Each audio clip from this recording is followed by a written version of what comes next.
Good morning friends. So welcome to the prelims booster session. आज का पहला topic है रेमिटेंसेस फ्रॉम अब्रॉड। तो आरबीआई जो है उन्होंने एक स्टडी को कंडक्ट किया है जिसका नाम है सर्वे ऑन रेमिटेंसेस। तो इसमें देखा गया कि जो गल्फ कंट्रीज से आपको इंडिया को जो रेमिटेंसेस आते थे वो बहुत ही तेज़ी से नीचे गिरे हैं ड्यूरिंग दिस कोविड पैंडमिक। तो अभी स्टडी में को कंडक्ट किया गया है और इसमें स्टडी को इसलिए कंडक्ट किया गया है कि देखा जा सके कि क्या फैक्टर्स कंट्रीब्यूट करते हैं हमारे रेमिटेंसेस को, कौन से फैक्टर्स जो है इम्पैक्ट करते हैं और क्या पैंडमिक से क्या चेंज आया है हमारे रेमिटेंसेस की जो है वो आने पर क्या चेंज आया है, या क्या वो बढ़े हैं या कम हुए हैं। उसके लिए ये उसके कैरेक्टर को समझने के लिए ये स्टडी की गई है। तो इसमें कुछ हाइलाइट्स देखते हैं इस स्टडी की। तो इसमें कहा गया कि इंडिया के जो इनवर्ड रेमिटेंसेस जो गल्फ कंट्रीज थे जो कि पहले अगर आप लगाओ कि 60% होते थे 2016-17 में, वो 50% अब घट के सिर्फ 30% रह गए हैं 2020 और 21 में। ठीक है, मतलब क्या होता था कि टोटल हमारे रेमिटेंसेस जितने आ रहे हैं उसके अगर वो पहले उसका 60% सिर्फ गल्फ कंट्रीज से आता था, तो उस 60% का 50% कितना हुआ, 30%। तो अब वो सिर्फ 30% रह गया है 2020 और 21 में। इससे हमें क्या पता लगता है कि माइग्रेशन जो है वो बहुत धीरे हो गई है। गल्फ कंट्रीज़ में हमारी कंट्री से जो वर्कर्स जाते थे वो कम जाना शुरू हो गए हैं। और बहुत से जो हमारे वहाँ पर डायोस्पोरा हैं वो इनफॉर्मल सेक्टर में काम कर रहे हैं, क्योंकि वही सबसे ज़्यादा पैंडमिक पीरियड में हिट हुआ था। तो जब उनको नौकरी नहीं मिल रही है, जब उनको पैसा कम मिल रहा है, तो वो यहाँ पर भी पैसा कम भेज पा रहे हैं। यूएस, यूके और सिंगापुर जो है वो इंपॉर्टेंट सोर्सेस हमारे इंडिया के लिए एमर्ज हुए हैं। 36% जो टोटल हमारे रेमिटेंसेज इंडिया में आए हैं वो इन 3 कंट्रीज से ही आए हैं। अब यूएस से जो हमारे रेमिटेंसेज इंडिया में आते हैं वो इवन यूएई से भी सरपास हो गए हैं। यूएई पहले बार लिए सबसे बड़ा 23% जो टोटल रेमिटेंसेज इंडिया में आते थे उसमें सिर्फ यूएई से ही आते थे वो, लेकिन अब वो कम होकर जो है 17 से 18% रह गए हैं। इसका मतलब क्या है? फाइनेंशियल डिस्ट्रेस है अमंग रेमिटर्स, जो हमारे वर्कर्स काम कर रहे हैं अब्रॉड, इंडियन वर्कर्स, उनमें फाइनेंशियल डिस्ट्रेस देखने को मिल रहा है, तभी वो हमारे को वापस पैसा नहीं भेज पा रहे हैं अपनी फैमिलीज़ के लिए। इवन स्टेट वाइज शेयर में भी जो है वो डिफरेंस देखने को मिला है। पहले केरला, तमिलनाडु, कर्नाटका लगभग 50% जो रेमिटेंसेज हमारे इंडिया में आते हैं वो इन 3 स्टेट्स में आते थे, लेकिन अब ये जो है 3 स्टेट्स जो हैं सिर्फ 25% टोटल रेमिटेंसेज अब यहाँ पर आ रहे हैं। और महाराष्ट्र अमर्ज हुआ है टॉप रेसिपिएंट स्टेट। ये बाकी स्टेट्स को उसने जो है वो सरपास कर दिया है। 35% टोटल रेमिटेंसेज जो हैं इंडिया में वो अब महाराष्ट्र में ही आते हैं।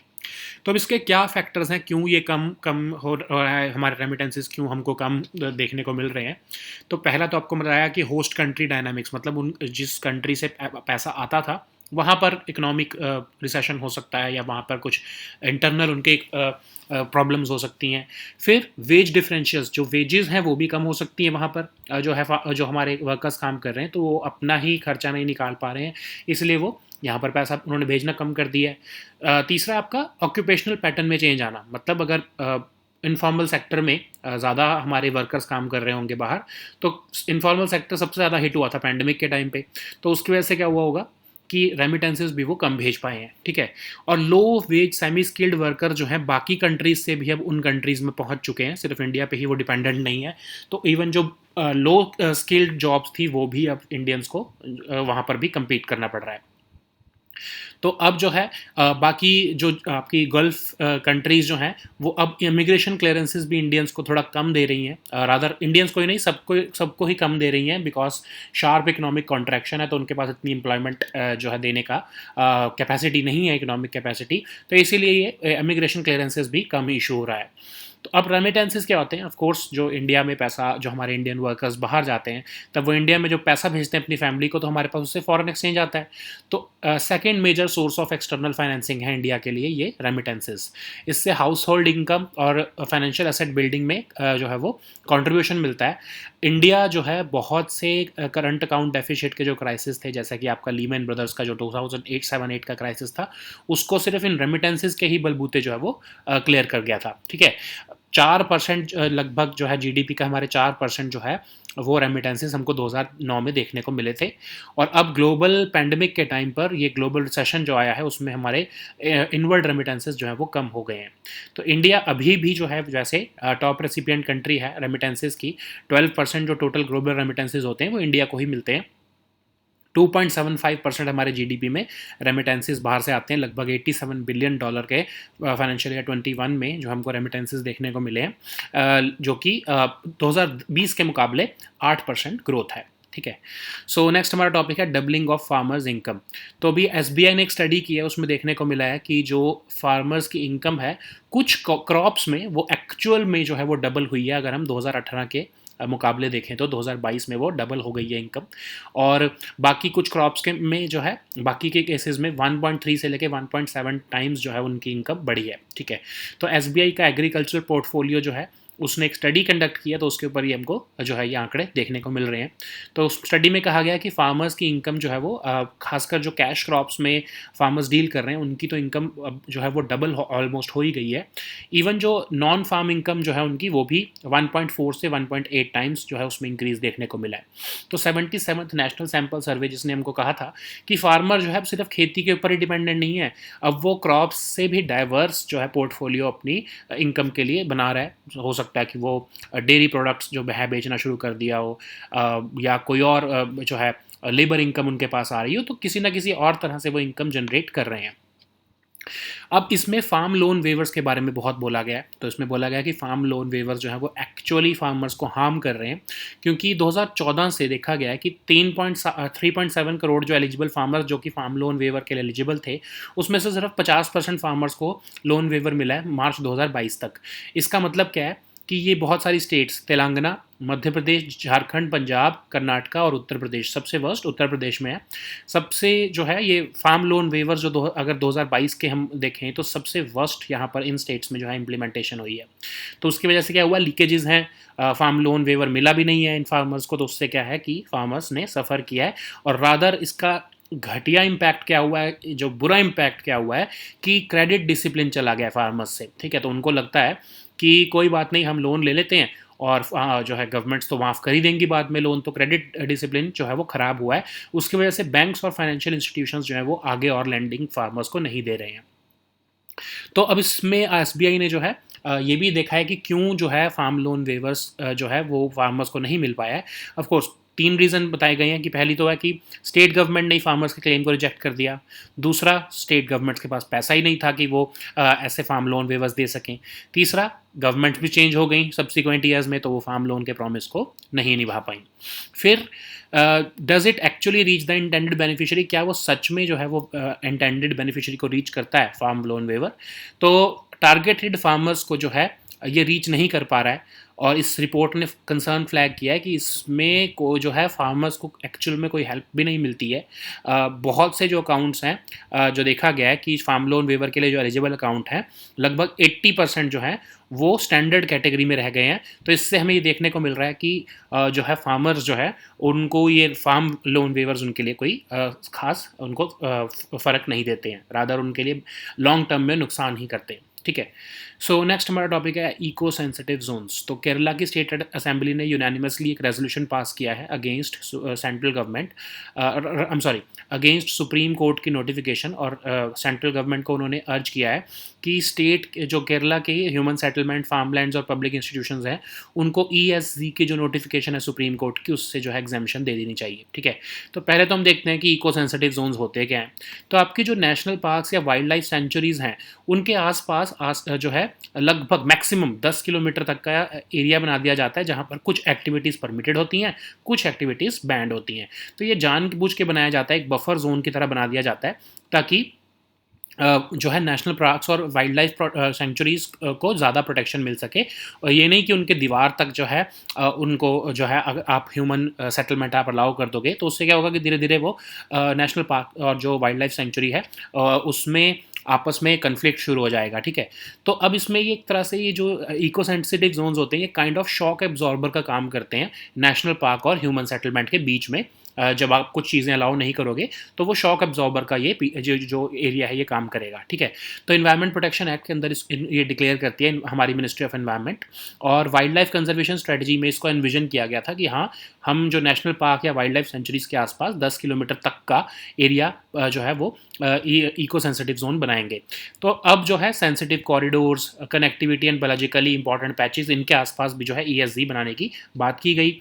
अब हुआ क्या कि पहले तो देखते हैं कि कौन कौन सी एक्टिविटीज़ प्रोहिबिटेड हैं और कौन कौन सी परमिटेड हैं। तो जैसे commercial mining, stone quarrying, crushing units, ये सब तो आपके प्रोहिबिटेड एरियाज में प्रोहिबिटेड एक्टिविटीज़ हैं इन इको सेंसिटिव जोन्स में।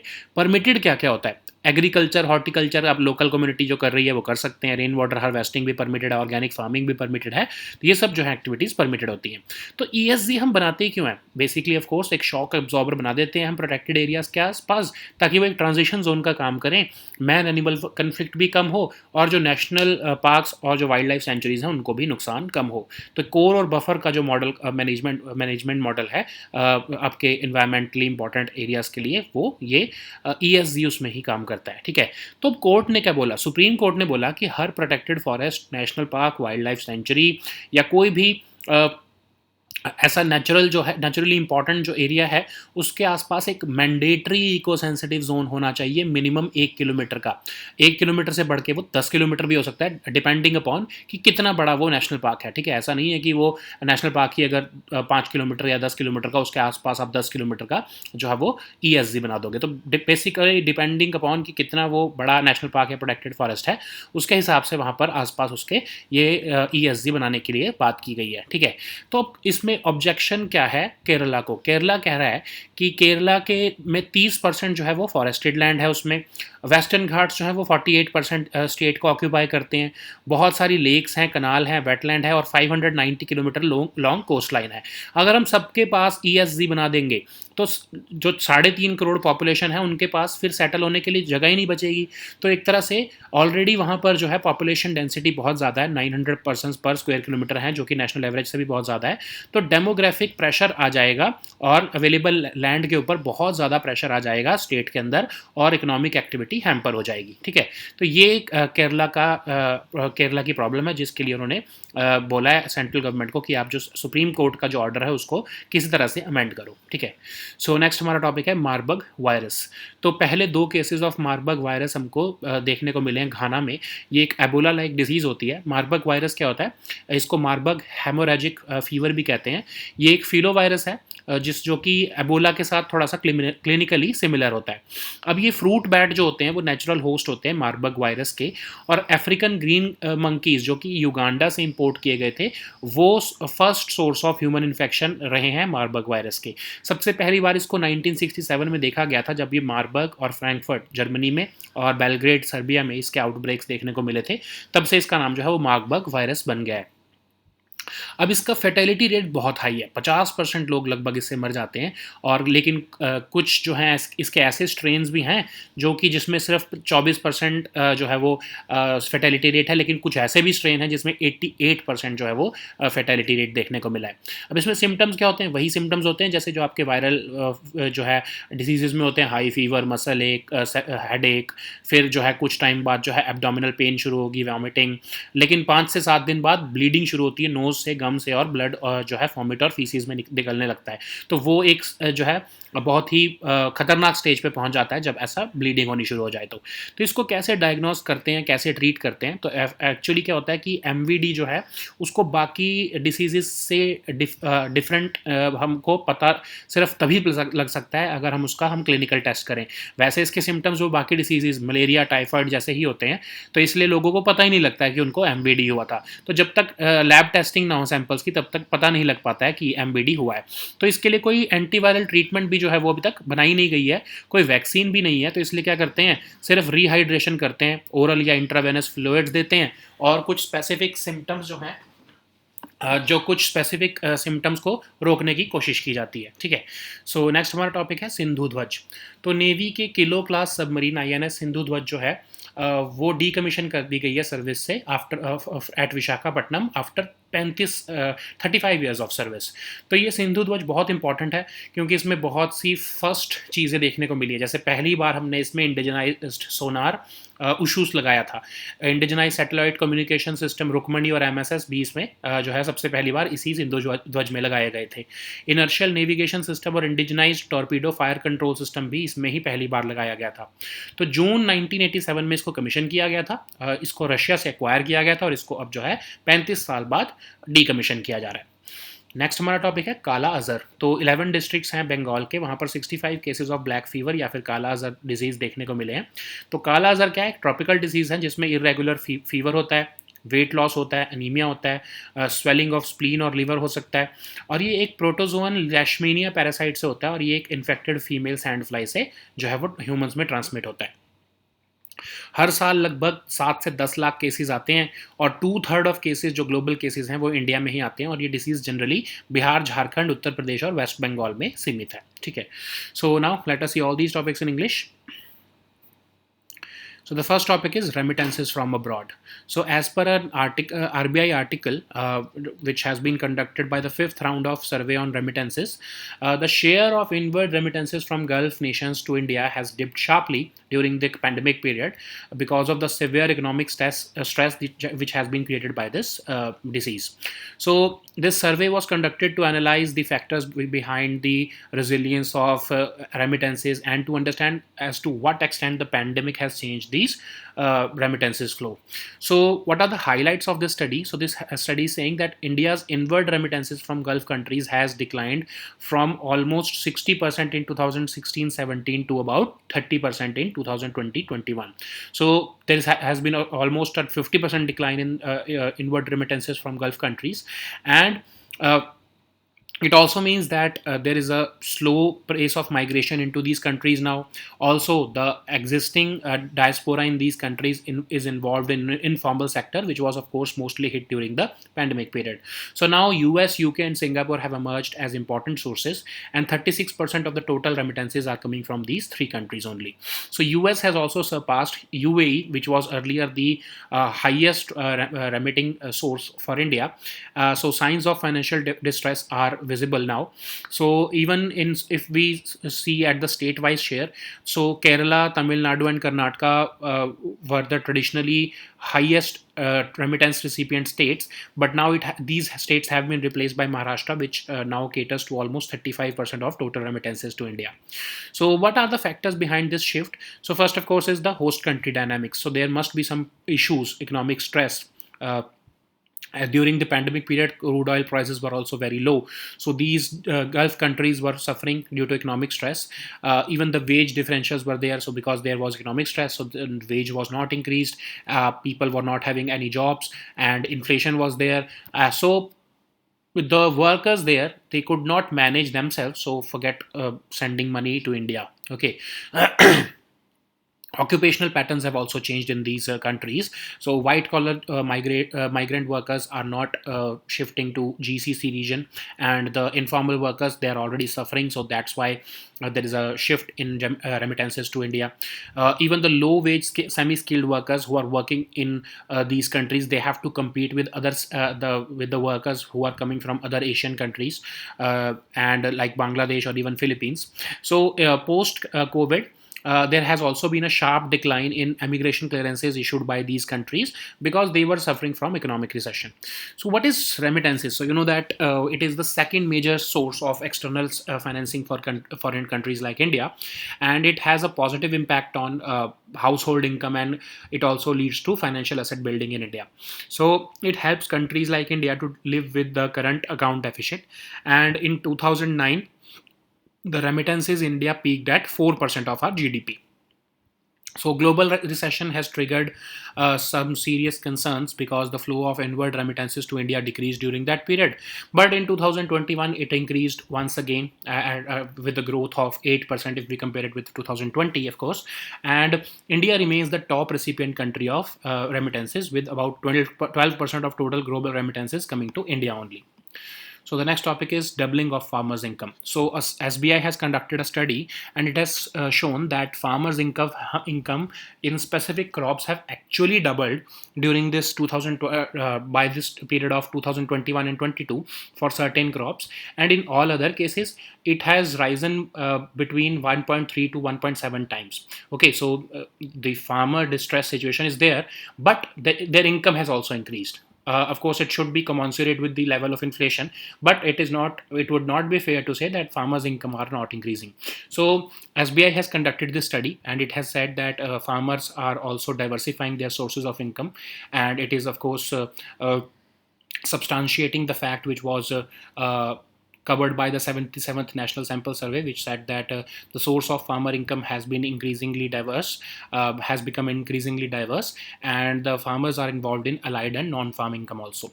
So it has lambasted, this study has lambasted the farm loan waivers, saying that out of the total 3.7 crore eligible farmers since 2014, only 50% of the farmers have received the amount of loan waiver till 2022.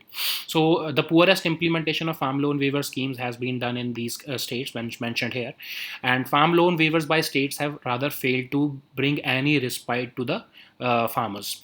So rather it has led to sabotaging of credit discipline, because farmers now start assuming that we should take loan because the governments will announce farm loan waivers during elections, so they don't have to repay the loan. So this has led to banks and financial institutions becoming wary of further lending to these farmers. So what are the reasons behind low reach of farm loan waivers? Of course, sometimes the claims are rejected by the state governments.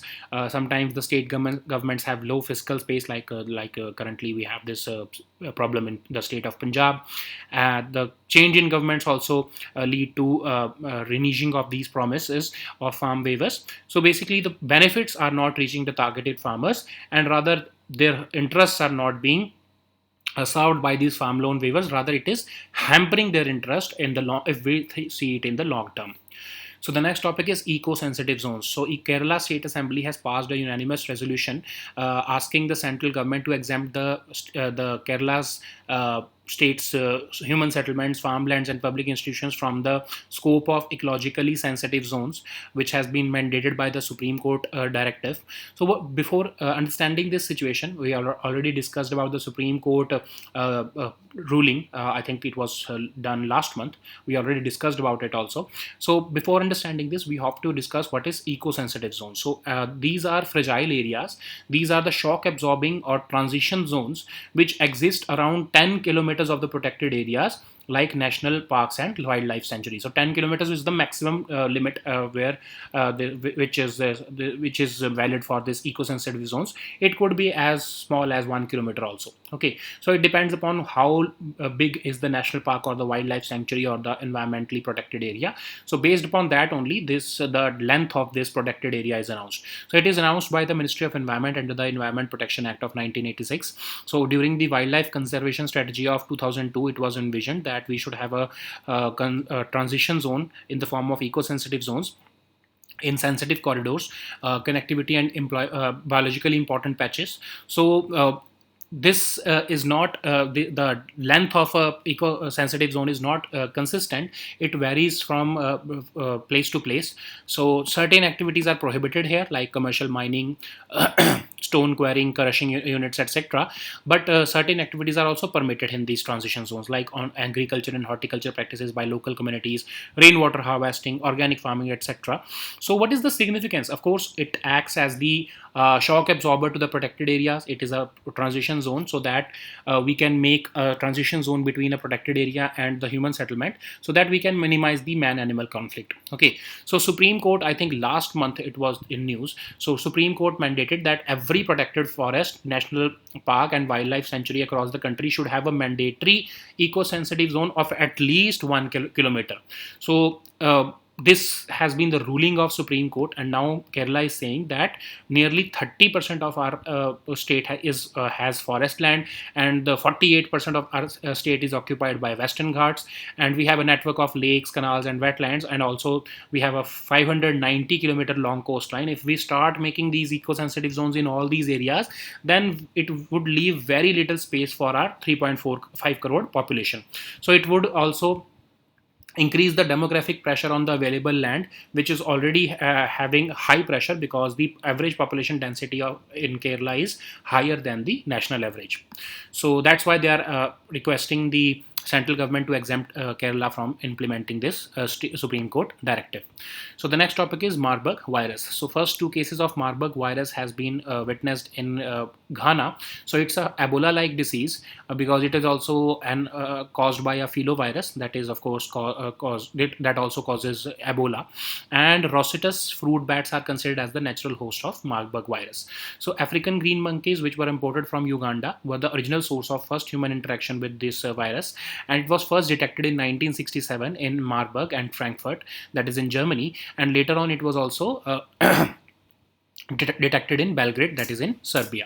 So disease is very serious because it has an average fatality rate of about 50%. Certain strains have a low fatality rate, as low as of almost 24%, but certain strains have a fatality rate of as high as 88%. So it depends upon the virus strain and case management. So what are the symptoms? So symptoms are similar to what we see in viral diseases like high fever, muscle ache, abdominal pain, but in severe cases, when bleeding occurs from nose, gums, and blood starts appearing in vomit and feces, then severe blood loss can also lead to death. Okay, it is very difficult to clinically distinguish this disease from other diseases like malaria, typhoid fever, etc. Only a lab testing of sample can confirm that the person is suffering from MVD. So currently there is no antiviral treatment or vaccine for this disease, and it is only managed with supportive care. So the next topic is Sindhu Dwaj. So it was a Navy Kilo class submarine. This has been decommissioned now from service at Vishakhapatnam after 35 years of in service. So it has many firsts to her credit, like operationalization of indigenized sonar. USHUS was done on this submarine, also submarine indigenized satellite communication system Rukmani and MSS, inertial navigation system and indigenized torpedo fire control system were also tested and installed on Sindhu Dwaj only. Okay, so it was commissioned into the Indian Navy in June 1987, and it was acquired by India from Russia.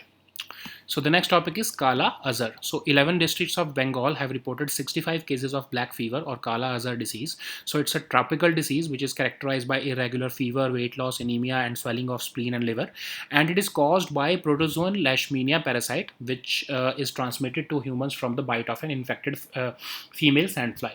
So globally, about 7 to 10 lakh new cases occur annually, and about 2/3 of the total global cases occur in India only. And this disease is generally endemic to Bihar, Jharkhand, Uttar Pradesh, and West Bengal. So these were our topics for today. We'll meet next time with new topics. Until then, goodbye and take care.